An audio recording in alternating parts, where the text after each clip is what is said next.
Paris Paralympic में भारतीय दल का शानदार प्रदर्शन जारी। ऊंची कूद में प्रवीण कुमार ने जीता स्वर्ण पदक।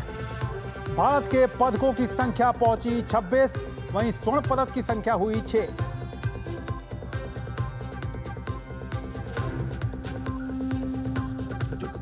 विश्व डेफ निशानेबाजी चैंपियनशिप में भारतीय खिलाड़ियों का शानदार प्रदर्शन। शौर्य सैनी ने 50 मीटर राइफल 3 पोजीशन में जीता स्वर्ण। पदकों की कुल संख्या पहुंची 17।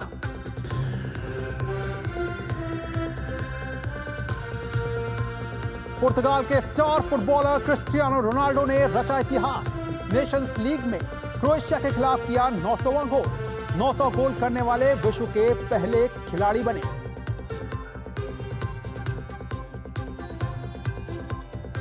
और साल के अंतिम ग्रैंड स्लैम यूएस ओपन के महिला एकल के फाइनलिस्ट हुए तय। बेलारूस की आर्यन सबैलेंका का सामना होगा जेसिका पेगुला के साथ।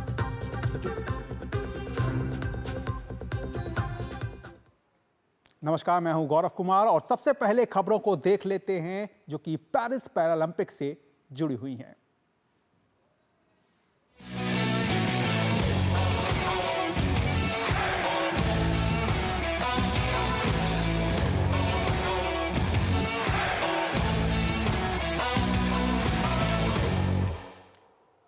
तो पेरिस पैरालंपिक में भारतीय दल का शानदार प्रदर्शन जारी है। भारत ने आज ऊंची कूद में स्वर्ण पदक हासिल किया, जिसे पूरा किया प्रवीण कुमार ने।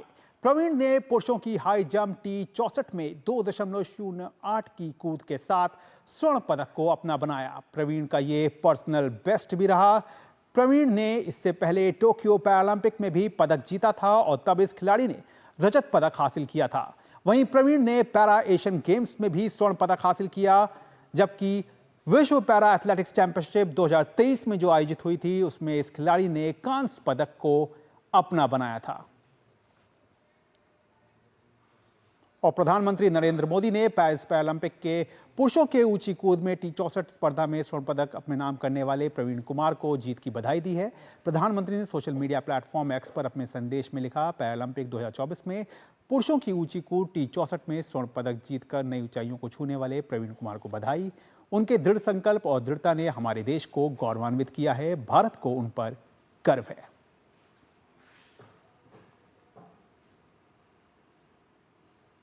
और पेरिस पैरालंपिक में भारतीय दल के शानदार प्रदर्शन पर और ज्यादा बात करने के लिए हमारे साथ जुड़ रहे हैं भारतीय पैरालंपिक समिति के अध्यक्ष देवेंद्र झाझड़िया। झाझड़िया, बहुत बहुत आपका स्वागत है। और आज का दिन एक बार फिर से ऐतिहासिक हो गया है, क्योंकि जिस तरह से प्रवीण कुमार ने ऊंची कूद में स्वर्ण पदक को ला दिया है, तो कहना पड़ेगा कि भारत का जो दमदार प्रदर्शन है वो लगातार जारी है और अब पदकों की जो संख्या है वो 26 तक पहुंच गई है। क्या कहेंगे देवेंद्र जी? आज की छलांग जो प्रवीण ने लगाई है हाई जंप में, वही उसी छलांग ने भारत को 6ठा गोल्ड मेडल दिलाया है। और कहीं न कहीं हम 25 का जो देशवासियों से वादा करके आए थे कि 25 से ज्यादा मेडल जीतेंगे, ये 26वां मेडल है भारत के लिए। ये बहुत बड़ी बात है। प्रवीण फिट तो था ही था, लेकिन साथ में फिजिकली फिट के साथ मेंटली फिट बहुत ज्यादा था, क्योंकि जब पेरिस पैरालंपिक की ट्रायल थी तो ट्रायल में अच्छा नहीं कर पाए थे और 199 तक सिर्फ कर पाए थे। जबकि आज प्रवीण ने जो जंप किया वो 2.08 किया, तो ये बहुत बड़ी बात है। और भारत ने 6 गोल्ड मेडल जीते हैं। मुझे उम्मीद है देश में अब स्पोर्ट्स कल्चर जल्दी ही आ जाएगा और आने वाले समय में पैरालंपिक ही नहीं, हम ओलंपिक में भी अच्छा प्रदर्शन करेंगे, मुझे पक्का भरोसा है। देवेंद्र जी, एक अगर खास बात पूछी जाए तो इस बार किस बात को लेकर इतना ज्यादा कॉन्फिडेंस था? जैसा कि आपने खुद भी कहा कि पैरालंपिक शुरू होने से पहले ही इस बात को सामने रख दिया गया था कि इस बार जो है वो टोक्यो से भी बेहतर प्रदर्शन जो है वो इस बार निकल करके सामने आएगा। तो इस भरोसे की अगर खास वजह को देखी जाए, टटोला जाए, तो क्या आपकी नजर में है? मैं कहना चाहता हूं कि 2000 जो विश्व पैरालंपिक थे टोक्यो वाले, उसमें जो मैंने सिल्वर मेडल जीता, 1.5 महीने बाद मेरे पास कॉल आ गया कि सर टॉप्स स्कीम में आपको तैयारी कहां पे करनी है। मैं ये कहना चाहता हूं कि ये जो तैयारी की थी, 21 से हम इस पैरालंपिक में लग गए थे। स्पोर्ट्स अथॉरिटी ऑफ इंडिया, विशेष तौर पे माननीय प्रधानमंत्री नरेंद्र मोदी जी, जो टॉप स्कीम लेके आए, टारगेट ओलंपिक पोडियम स्कीम, खेलो इंडिया फर्स्ट पैरा गेम, उनके भी 16 खिलाड़ी यहाँ भाग ले रहे हैं जिसमें पैरा गेम्स में भाग लिए थे, और 50 खिलाड़ी ऐसे हैं जो टारगेट ओलंपिक पोडियम स्कीम के तहत तैयारी की है। ज्यादातर खिलाड़ियों ने एनसीओ ट्रेनिंग सेंटरों में तैयारी की है। हमारा जो लास्ट 10 साल में हमने जो स्पोर्ट्स साइंस में इंप्रूवमेंट किया है, हमने ज्यादातर जो ट्रेनिंग की है वो स्पोर्ट्स साइंस के अकॉर्डिंग की है। हमारे जो खिलाड़ियों की परफॉर्मेंस में हमने पूरी वॉच रखी है कि किस खिलाड़ी का कितना क्या डेडिकेशन चल रहा है, स्पोर्ट्स में कितना क्या कर सकता है। हमारे पास 84 खिलाड़ी थे, 84 खिलाड़ियों का प्रॉपर हमारे पास डाटा था, उनकी 12 महीने और जूनियर की सब परफॉर्मेंस थी। उस परफॉर्मेंस को हम कैसे बढ़ा सकते हैं, उनके लिए हमने काम किया। विशेष तौर पे यहाँ आने के लिए जो खिलाड़ियों की हमने व्यवस्थाएं दी, मैं भारत सरकार को बहुत बहुत धन्यवाद देता हूं। शीतल देवी के साथ एक कोच है, एक एस्कॉर्ट है और एक फिजियोथेरेपिस्ट है। जी। वहीं अवनी लेखरा के साथ भी ऐसे ही है खिलाड़ी। खिलाड़ियों को हर सुविधा भारत सरकार ने उपलब्ध करवाई है। Paralympic committee of India president होने के नाते हमने जो जो बातें रखी भारत सरकार के सामने कि हम 25 मेडल से ज्यादा जीतेंगे, हमें ये विश्वास है। तो सरकार की तरफ से एक ही मैसेज था कि आप मेडल पे ध्यान दीजिएगा, जितना भी पैसे की जरूरत हो वो हमें बताएं आप।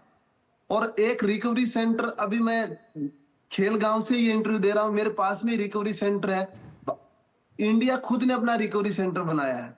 कोई खिलाड़ी को कहीं ज्यादा जाने की जरूरत नहीं है। यहाँ डॉक्टर है, फिजियोथेरेपिस्ट है, मसाजर सब है यहाँ पे। तो इन सब की वजह से हमारे अंदर एक कॉन्फिडेंस था कि हम मेडल जीतेंगे। जी, बिल्कुल।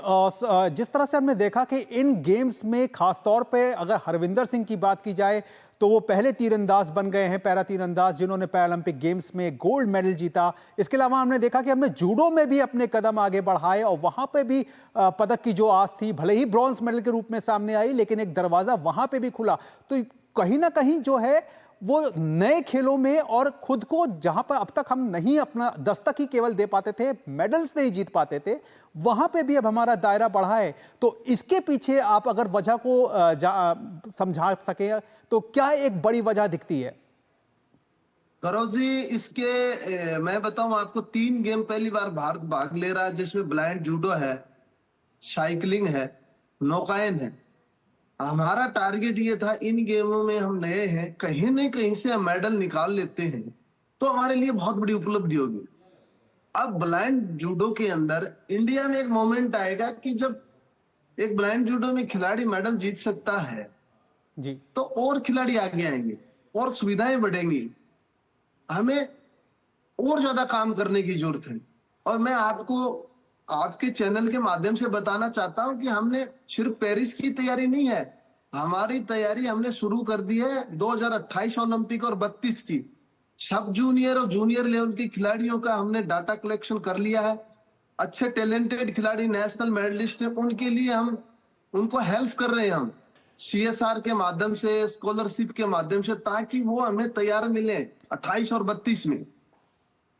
चलिए देवेंद्र जी, हम यही उम्मीद करेंगे कि भारत का जो ये शानदार प्रदर्शन है वो इसी तरह से जारी रहे और 2028 का जो कि लॉस एंजलिस पैरालंपिक गेम्स रहेगा, वहां हम इन गेम्स से भी बेहतर प्रदर्शन करने में कामयाब हों। बहरहाल आपने अपना कीमती समय दिया, इसके लिए आपका बहुत बहुत शुक्रिया।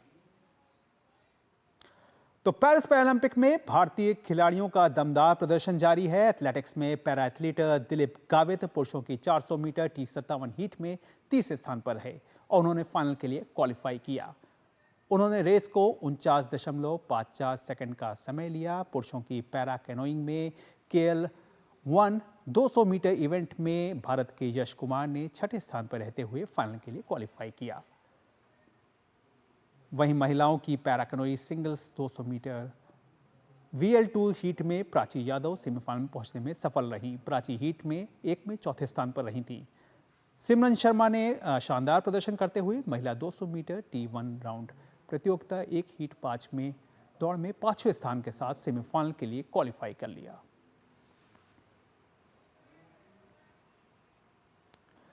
अब बात कर लेते हैं हरविंदर सिंह की। पेरिस पैरालंपिक में भारतीय तीरंदाज हरविंदर सिंह ने स्वर्ण पदक जीतकर इतिहास रचा। वे पैरालंपिक खेलों में स्वर्ण पदक जीतने वाले पहले भारतीय तीरंदाज भी बन गए हैं। हरविंदर ने लगातार दूसरे पैरालंपिक खेलों में पदक जीता है। इससे पहले उन्होंने टोक्यो पैरालंपिक में कांस्य पदक अपने नाम किया था। देखिए रिपोर्ट। पेरिस पैरालंपिक में तीरंदाजी में स्वर्ण पदक जीतने वाले हरविंदर सिंह ने साबित कर दिया है कि हौसलों में ऊंची उड़ान हो तो फिर पैरों में जान के मायने कमतर हो जाते हैं। 1.5 साल की उम्र में हरविंदर को डेंगू हो गया था और उसके इलाज के लिए उन्हें इंजेक्शन लगाए गए थे। इंजेक्शन के दुष्प्रभाव के चलते हरविंदर के पैर निष्क्रिय हो गए थे। पैरों की गतिशीलता जाने के बावजूद हरविंदर ने हार नहीं मानी और आज नतीजा सबके सामने है। तीरंदाजी में हरविंदर के स्वर्णिम सफर पर नजर डालें तो साल 2012 में लंदन पैरालंपिक देखने के दौरान उन्हें तीरंदाजी के प्रति जुनून का एहसास हुआ। 2017 में पैरा तीरंदाजी विश्व चैंपियनशिप में उन्होंने पदार्पण किया और 7वें स्थान पर रहे। 2018 के जकार्ता एशियाई पैरा खेलों में हरविंदर सिंह ने स्वर्ण पदक जीता। कोविड महामारी की वजह से लगे लॉकडाउन में उनके पिता ने अपने खेत को तीरंदाजी रेंज में बदल दिया ताकि वे ट्रेनिंग कर सकें। टोक्यो पैरालंपिक में कांस्य पदक जीतकर हरविंदर सिंह ने इतिहास रच दिया। वे भारत के लिए पैरालंपिक खेलों में पदक जीतने वाले पहले तीरंदाज बने। 2022 एशियाई पैरा खेलों में हरविंदर ने कांस्य पदक जीतने में सफलता पाई। वहीं 2023 एशियाई पैरा चैंपियनशिप में उन्होंने रजत पदक जीता। अब पेरिस पैरालंपिक में स्वर्ण पदक जीतने के साथ ही हरविंदर पैरालंपिक खेलों में स्वर्ण जीतने वाले पहले भारतीय तीरंदाज बन गए हैं। हरविंदर की इस उपलब्धि से उनके परिवार के लोग बेहद खुश हैं। बहुत ਜ਼ਿਆਦਾ ਖੁਸ਼ੀ ਹੋ ਰਹੀ ਆ। ਮਤਲਬ ਇਹ ਸਾਰਾ ਮਿਹਨਤ ਦਾ ਫਲ ਆ। ਜਿਵੇਂ ਉਹਨਾਂ ਨੇ ਪਿਛਲੀ ਵਾਰ ਵੀ ਟੋਕੀਓ ਦੇ ਵਿੱਚ ਜਾਪਾਨ ਦੇ ਵਿੱਚ ਉਹਨਾਂ ਨੇ ਬ੍ਰੌਂਜ਼ ਮੈਡਲ ਜਿੱਤਿਆ। ਇਸ ਤੋਂ ਬਾਅਦ ਵੀ ਉਹਨਾਂ ਨੇ ਇੰਨਾ ਜ਼ਿਆਦਾ ਮਤਲਬ ਕੀਤੀ ਆ ਨਾ ਸਟਰਗਲ ਕੀਤਾ ਜਾਂ ਕੈਂਪ ਵਗੈਰਾ 'ਚ ਕਿੰਨਾ ਟਾਈਮ ਸਪੈਂਡ ਕੀਤਾ ਤਾਂ ਉਹਦੇ ਨਾਲ ਉਹਨਾਂ ਦੇ ਮੈਡਲ ਦਾ ਕਲਰ ਚੇਂਜ ਹੋਇਆ। ਬਹੁਤ ਜ਼ਿਆਦਾ ਖੁਸ਼ੀ ਆ, ਬਹੁਤ ਜ਼ਿਆਦਾ ਪ੍ਰਾਊਡ ਫੀਲ ਕਰ ਰਹੇ ਆ। ਹਾਂਜੀ ਤੇ ਬਹੁਤ ਵਧੀਆ ਫੀਲ ਹੋ ਰਿਹਾ ਹੈ। ਉਹਦੇ ਭਰਾ ਦੇ ਪ੍ਰਾਊਡ ਫੀਲ ਹੋ ਰਿਹਾ ਹੈ ਕਿ ਉਹਨਾਂ ਨੇ ਇੰਨਾ ਵਧੀਆ 골ਡ ਮੈਡਲ ਲੈ ਕੇ ਆਇਆ ਪੂਰੀ ਕੰਟਰੀ ਵਾਸਤੇ, ਆਪਣੇ ਪਰਿਵਾਰ ਵਾਸਤੇ। ਬਹੁਤ ਉਹਨਾਂ ਦਾ ਸਭ ਦਾ ਨਾਮ ਰੋਸ਼ਨ ਕੀਤਾ, ਪਾਪਾ ਮੰਮੀ ਸਭ ਦਾ। ਜੀ ਸਾਰੇ ਪਰਿਵਾਰ ਦੀ ਸਪੋਰਟ ਰਹੀ ਉਹਨਾਂ ਨੂੰ। ਸਭ ਨੇ ਅਰਦਾਸ ਬੇਨਤੀ ਕੀਤੀ ਹੈ। ਸਭ ਦੀ ਉਹਨਾਂ ਦੀ ਮਿਹਨਤ, ਸਭ ਤੋਂ ਜ਼ਿਆਦਾ ਉਹਨਾਂ ਨੇ ਮਿਹਨਤ ਕੀਤੀ। ਆਪਣੇ ਪਰਿਵਾਰ ਤੋਂ ਦੂਰ ਹੈ, ਘਰ ਤੋਂ ਦੂਰ ਹੈ, ਆਪਣੇ ਛੋਟੇ ਜਿਹੇ ਬੱਚੇ ਤੋਂ ਦੂਰ है। ये उनका लगातार दूसरा पैरालंपिक पदक है। इससे पहले उन्होंने टोक्यो पैरालंपिक में भी कांस्य पदक जीता था। तीरंदाजी में सफलता के साथ वे पंजाब यूनिवर्सिटी से अर्थशास्त्र में पीएचडी भी कर रहे हैं। विपरीत परिस्थितियों से विजय तक की उनकी यात्रा दृढ़ संकल्प और जुनून का प्रमाण है। हरविंदर की संघर्ष से सफलता की कहानी याद दिलाती है कि समर्पण और दृढ़ता हो तो कुछ भी असंभव नहीं है। Sports desk, DD news. तो फिलहाल यहाँ पे वक्त हो गया एक छोटे से ब्रेक का। आप देखते रहिए DD news. Muthoot finance, India का number 1 most trusted financial services brand. Gold loan लेने के लिए कॉल करें 1-800-313-1212। बात जब पीढ़ियों के लिए बनने वाले घर की हो तो जिम्मेदारी बड़ी हो जाती है। गैलेंट समझता है ये जिम्मेदारी। अब डबल एम रिब्स के साथ गैलेंट एडवांस TMT रीबार, निर्माण का रियल हीरो।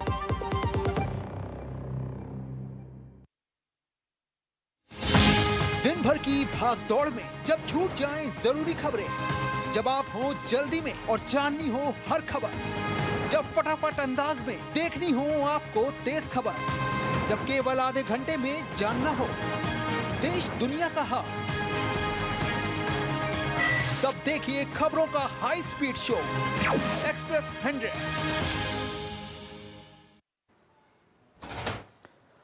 तो ब्रेक के बाद एक बार फिर से आप सबका स्वागत है। और पैरालंपिक में देश के एथलीटों का शानदार प्रदर्शन जारी है और खिलाड़ी पदक जीतकर स्वदेश वापस आ रहे हैं। वतन वापसी पर खिलाड़ियों का सम्मान समारोह जारी है। केंद्रीय खेल मंत्री मनसुख मांडविया ने भारतीय खेल प्राधिकरण के मुख्यालय में पदक विजेता और भारतीय दल के अन्य खिलाड़ियों के साथ मुलाकात की। खेल मंत्री ने महिलाओं के 400 मीटर T20 वर्ग में कांस्य पदक जीतने वाली दीप्ति जीवनजी को 30 लाख का चेक देकर सम्मानित किया। उन्होंने कहा कि खिलाड़ियों ने देश का गौरव बढ़ाया है, जिसके लिए वो सभी बधाई के पात्र हैं। देश के खिलाड़ियों ने अपना गौरव तो बढ़ाया है, लेकिन साथ में आप लोगों ने देश का भी गौरव बढ़ाया है। आपने चैलेंज को भी चैलेंज दिया है और देश का नाम रोशन करा है। आप देश के करोड़ों युवाओं को आपसे प्रेरणा मिलेगी। आप में से प्रेरणा लेके कई फिजिकल चैलेंज होगी कई लोगों को, लेकिन उससे आप जिस तरह से चैलेंज को स्वीकार करके सफलता को अचीव करा है, सफलता पाई है, वैसे हर फिजिकल चैलेंज जिसको है, ऐसे लोगों को आपसे प्रेरणा लेके आगे बढ़ने के लिए अपनी दिशा सुनिश्चित होगी। और भारतीय खिलाड़ी धर्मवीर ने पेरिस पैरालंपिक में गेम्स के क्लब थ्रो इवेंट में गोल्ड मेडल जीतकर इतिहास रच दिया। उनकी इस उपलब्धि पर उनके गांव बयापुर में जश्न का माहौल दिखा, लेकिन पैरालंपिक में गोल्ड तक का धर्मवीर का सफर काफी चुनौतियों से भरा रहा। देखिए रिपोर्ट। पेरिस पैरालंपिक में क्लब थ्रो F51 इवेंट में भारत के लिए स्वर्ण पदक जीतने वाले धर्मवीर की कहानी खेल प्रेमियों ही नहीं बल्कि सभी युवाओं के लिए काफी प्रेरणादायक है। 18 जनवरी 1989 को हरियाणा के रोहतक में जन्मे धर्मवीर किसान परिवार से हैं। साल 2012 में धर्मवीर ने नहर में नहाने के लिए छलांग लगाई, लेकिन जल स्तर कम होने के चलते वे दुर्घटनाग्रस्त हो गए। इस हादसे में उनकी रीढ़ की हड्डी टूट गई और आधे से ज्यादा शरीर निष्क्रिय हो गया। जब धर्मवीर अपनी चोट से उबर रहे थे तो उनकी मुलाकात star para athlete Amit Saroha से हुई, जिन्होंने उन्हें खेल की दुनिया में आने के लिए प्रेरित किया। इसके बाद धर्मवीर ने खुद को पैरा एथलीट के रूप में तपाना शुरू किया और उसके सुखद परिणाम आने भी शुरू हो गए। धर्मवीर की उपलब्धियों पर नजर डालें तो 2018 के एशियाई पैरा खेलों में उन्होंने रजत पदक जीता। 2022 के एशियाई पैरा खेलों में भी उन्होंने रजत पदक जीतने में कामयाबी पाई। 2024 में विश्व एथलेटिक्स चैंपियनशिप में उन्होंने कांस्य पदक अपने नाम किया। अब पेरिस पैरालंपिक में धर्मवीर ने क्लब थ्रो F51 इवेंट में 34.92 मीटर की दूरी के थ्रो के साथ नया एशियाई रिकॉर्ड बनाते हुए स्वर्ण पदक अपने नाम किया है। भारत के ही प्रणव सूरमा ने इस इवेंट का रजत पदक जीता है। पैरालंपिक खेलों में ये पहला मौका रहा जब भारत ने एथलेटिक्स के इवेंट में 1-2 हासिल किया है। Sports desk, DD news. वहीं पेरिस पैरालंपिक में भारत को रजत पदक दिलाने वाले डिस्कस थ्रोअर योगेश कथुनिया का सफर भी बेहद प्रेरणादायक रहा है। लगातार 2 पैरालंपिक में पदक जीतने वाले योगेश कथुनिया के नाम Paralympic para athletics, European championship, विश्व para athletics championship, Asian para games के साथ साथ अंतर्राष्ट्रीय स्तर की प्रतियोगिताओं में पदक भी वो अपने नाम कर चुके हैं। एक नजर डालते हैं उनके सफर पर। पेरिस में चल रहे पैरालंपिक प्रतियोगिता के 5वें दिन योगेश कथुनिया ने सिल्वर मेडल जीतने के साथ ही लगातार दूसरे पैरालंपिक खेलों में रजत पदक जीतने का कारनामा कर दिखाया। इससे पहले योगेश ने टोक्यो पैरालंपिक में भी रजत पदक जीता था। भारत सरकार के टारगेट ओलंपिक पोडियम स्कीम के तहत प्रशिक्षित एथलीट योगेश ने जैसे ही रजत पदक पर कब्जा जमाया, खेल प्रशंसकों में खुशी की लहर दौड़ गई। हरियाणा के बहादुरगढ़ के रहने वाले योगेश का पैरालंपिक तक का सफर बेहद चुनौतियों भरा रहा। 9 साल की उम्र में ही योगेश को गुइलेन बैरे सिंड्रोम हो गया। यहाँ पर साथ मिला उनके परिवार का। योगेश की मां ने बेटे की देखभाल के लिए फिजियोथेरेपी सीखी और 3 साल के भीतर योगेश को फिर से चलने लायक बना दिया। बाद में योगेश ने दिल्ली के किरोड़ी मल कॉलेज में दाखिला लिया, जहाँ से उनके खेलों में हिस्सा लेने की यात्रा की शुरुआत हुई और इसके बाद उन्होंने कभी पीछे मुड़कर नहीं देखा। साल 2018 में उन्होंने बर्लिन में 2018 विश्व पैरा एथलेटिक्स यूरोपीय चैंपियनशिप में 45.18 मीटर तक डिस्क फेंककर विश्व रिकॉर्ड बनाया। इसके बाद साल 2019, 2022 और 2023 के इंडियन ओपन में स्वर्ण पदक जीता। इसी वर्ष विश्व पैरा एथलेटिक्स चैंपियनशिप में कांस्य पदक और हैंडी स्पोर्ट्स ओपन में स्वर्ण पदक पर कब्जा जमाया। योगेश ने वर्ष 2020 के टोक्यो पैरालंपिक में रजत पदक और उसी वर्ष एशियन पैरा गेम्स में रजत पदक जीतकर अपनी कामयाबी और सरकशी का परचम लहराया। पैरालंपिक में उनकी उपलब्धि के लिए नवंबर 2021 में भारत के राष्ट्रपति द्वारा उन्हें अर्जुन पुरस्कार से सम्मानित किया गया। वहीं वर्ष 2023 के विश्व पैरा एथलेटिक्स चैंपियनशिप में भी योगेश ने सिल्वर मेडल जीतकर भारत के खेल जगत को विस्तार दिया। Sports desk, DD news. Bharat की पैरा एथलीट प्रीति पाल ने पेरिस पैरालंपिक में देश को गौरवान्वित किया है। प्रीति ने पेरिस पैरालंपिक में 2 कांस्य पदक जीतकर इतिहास रच दिया। आइए एक नजर डालते हैं प्रीति पाल के अब तक के सफर पर।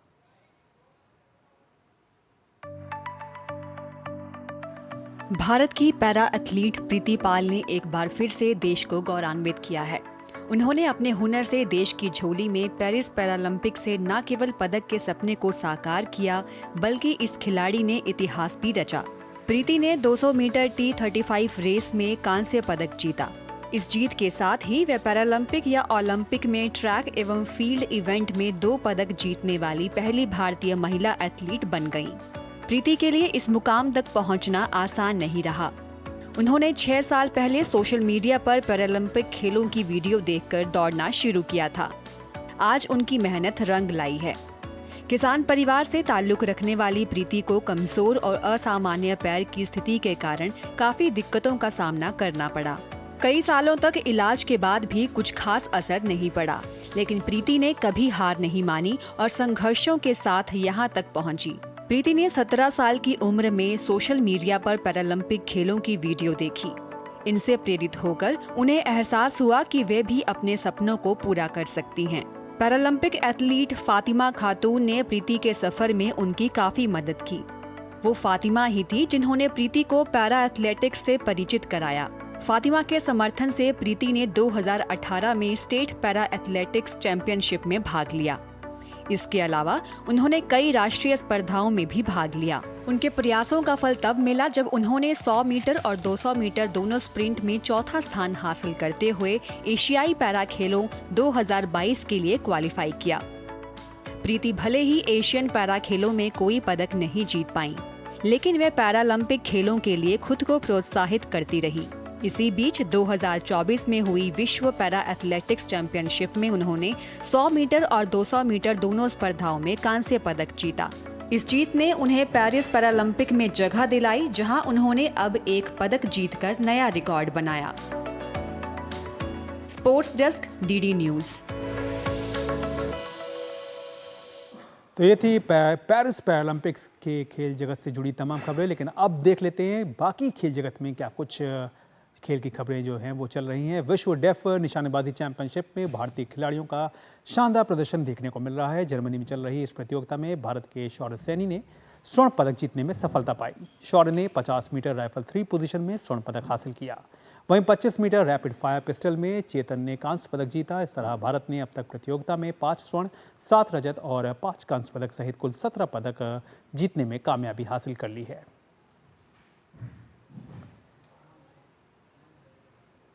वहीं अंडर 20 विश्व कुश्ती चैंपियनशिप में भारतीय पहलवानों ने शानदार प्रदर्शन करते हुए 1 स्वर्ण और 2 कांस्य पदक जीतने में सफलता पाई। ज्योति बेरवाल ने स्वर्ण पदक अपने नाम किया। महिलाओं की 76 किलोग्राम भार वर्ग के फाइनल में उन्होंने हंगरी की पहलवान को शिकस्त दी। वहीं महिलाओं की 59 किलोग्राम वर्ग में कोमल ने और 68 किलोग्राम वर्ग में सृष्टि ने कांस्य पदक अपने नाम किए। एशियाई ओलंपिक परिषद 8 सितंबर को नई दिल्ली के भारत मंडपम कन्वेंशन सेंटर में होने वाली आगामी 44वीं OCA आम सभा में अपने नए नेतृत्व का चुनाव करेगी। एशियाई ओलंपिक परिषद के कार्यवाहक अध्यक्ष रणधीर सिंह, युवा मामले और खेल मंत्री मनसुख मांडविया और एशिया के सभी 45 देशों के शीर्ष खेल नेता इस अवसर पर उपस्थित रहेंगे। इस महत्वपूर्ण कार्यक्रम में पूर्व अंतर्राष्ट्रीय निशानेबाज और अनुभवी खेल प्रशासक रणधीर सिंह को आधिकारिक रूप से OCA के पहले भारतीय अध्यक्ष के रूप में घोषित किया जाएगा, क्योंकि इस वर्ष की शुरुआत में वे इस शीर्ष पद के लिए एकमात्र उम्मीदवार के रूप में उतरे थे। वहीं योगा को एशियाई खेलों में शामिल किया गया है। योगा को हमने अप्रूव कर लिया, स्पोर्ट्स कमेटी ने, एग्जीक्यूटिव बोर्ड ने भी रिपोर्ट कर लिया, जनरल हाउस अप्रूव करती है। तो उसका प्रेजेंटेशन देंगे मिस्टर सॉन्ग, जो हमारे chairman of the sports committee हैं, तो वो भी हो जाएगी तो वो हिंदुस्तान के लिए बड़ी बधाई की बात है कि ये हो जाएगी। क्यों, अगर और कोई भी खेल पुश करे, जैसे चाइना ने वुशु को प्रेजेंट करा, पुश करा लाने के लिए, और हम लोगों ने कबड्डी का करा, इसमें तो कोई मतलब है ही नहीं। इसमें तो वर्ल्ड स्पोर्ट है ऑटोमेटिक, और मेरे ख्याल सबसे ज़्यादा प्रैक्टिस स्पोर्ट दुनिया में अब योगा ही होती जा रही है। तो लोग खुशी खुशी इसको एक्सेप्ट करेंगे। साल के अंतिम ग्रैंड स्लैम यूएस ओपन के महिला एकल के फाइनलिस्ट तय हो गए हैं। दूसरी वरीयता प्राप्त बेलारूस की आर्यन सबैलेंका का सामना जेसिका पेगुला से होगा। सबैलेंका ने आसान जीत के साथ फाइनल में स्थान बनाया है। उन्होंने सेमीफाइनल में अमेरिका की एमा नवारो को 6-3, 7-6 से हराने में सफलता पाई। वहीं छठी वरीयता प्राप्त अमेरिका की जेसिका पेगुला फाइनल में पहुंच गई हैं। पेगुला ने रोमांचक सेमीफाइनल में कैरोलिना मुकोवा को 3 सेट में 1-6, 6-4, 6-2 से शिकस्त दी। और अब बात कर लेते हैं फुटबॉल की, जहां पर पुर्तगाल के स्टार फुटबॉलर क्रिस्टियानो रोनाल्डो ने इतिहास रच दिया है। वो शीर्ष स्तर पर 900 गोल करने वाले विश्व के पहले खिलाड़ी बन गए हैं। उन्होंने नेशंस लीग में क्रोएशिया के खिलाफ अपना 900वां गोल किया। उनके इस गोल की मदद से पुर्तगाल ने क्रोएशिया को 2-1 से हराकर अपने अभियान का जीत के साथ आगाज किया। पुर्तगाल के लिए रोनाल्डो का ये रिकॉर्ड 131वां गोल था। तो आपको छोड़े जाते हैं इस खास रिपोर्ट के साथ। तो आप देखिए रोनाल्डो का कमाल और हमें दीजिए आज के लिए इजाजत। नमस्कार। पुर्तगाल के कप्तान और सर्वकालिक महान फुटबॉल खिलाड़ियों में एक क्रिस्टियानो रोनाल्डो ने एक बार फिर अपने करिश्माई प्रदर्शन की बदौलत अपना नाम इतिहास के पन्नों में लिखवा दिया है। उन्होंने गुरुवार की रात नेशंस लीग में क्रोएशिया के खिलाफ खेलते हुए पुर्तगाल की जीत में अहम भूमिका निभाई। इस मैच में पुर्तगाल ने 2-1 से जीत हासिल की। रोनाल्डो ने पुर्तगाल के लिए दूसरा गोल करने में सफलता पाई। उनकी टीम पहले से ही 1-0 से आगे चल रही थी, तभी 34वें मिनट में उन्होंने गोल दागकर बढ़त को मजबूत कर दिया। रोनाल्डो ने इस एक गोल से फुटबॉल के इतिहास में एक नया कीर्तिमान भी रचा। क्लब और अपने देश के लिए खेलते हुए रोनाल्डो ने अपने करियर का 900वां गोल दागा। ऐसा करने वाले वो दुनिया के पहले खिलाड़ी बन गए हैं। पुर्तगाल के मैनेजर रॉबर्टो मार्टिनेज ने उनकी उपलब्धि को शानदार बताते हुए रोनाल्डो को विश्व का सर्वश्रेष्ठ खिलाड़ी बताया।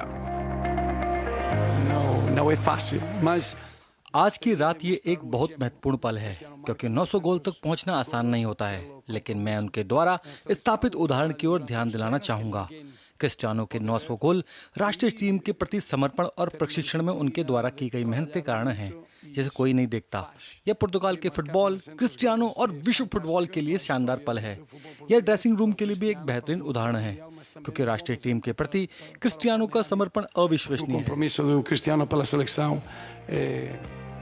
रोनाल्डो अंतर्राष्ट्रीय स्तर पर सबसे अधिक गोल करने वाले खिलाड़ी हैं। इस गोल के साथ 39 वर्षीय रोनाल्डो के अब अंतर्राष्ट्रीय फुटबॉल में 131 गोल हो गए हैं। अपने क्लब करियर के दौरान रोनाल्डो ने रियल मैड्रिड के लिए 450, मैनचेस्टर यूनाइटेड के लिए 145, यूवेंटस के लिए 101 और अपनी मौजूदा टीम अल नासर के लिए 68 गोल किए हैं। इसके अलावा उन्होंने स्पोर्टिंग लिस्बन के लिए 5 गोल किए, जिस क्लब से उन्होंने अपनी पेशेवर सफर की शुरुआत की थी। अर्जेंटीना के लेजेंड और वर्ल्ड कप विजेता लियोनेल मेसी सबसे ज्यादा गोल दागने की लिस्ट में रोनाल्डो के बाद दूसरे पायदान पर हैं। उन्होंने अपने करियर में अभी तक 859 गोल किए हैं। वहीं ब्राजील के दिग्गज पेले लिस्ट में तीसरे स्थान पर हैं। Sports desk, DD news.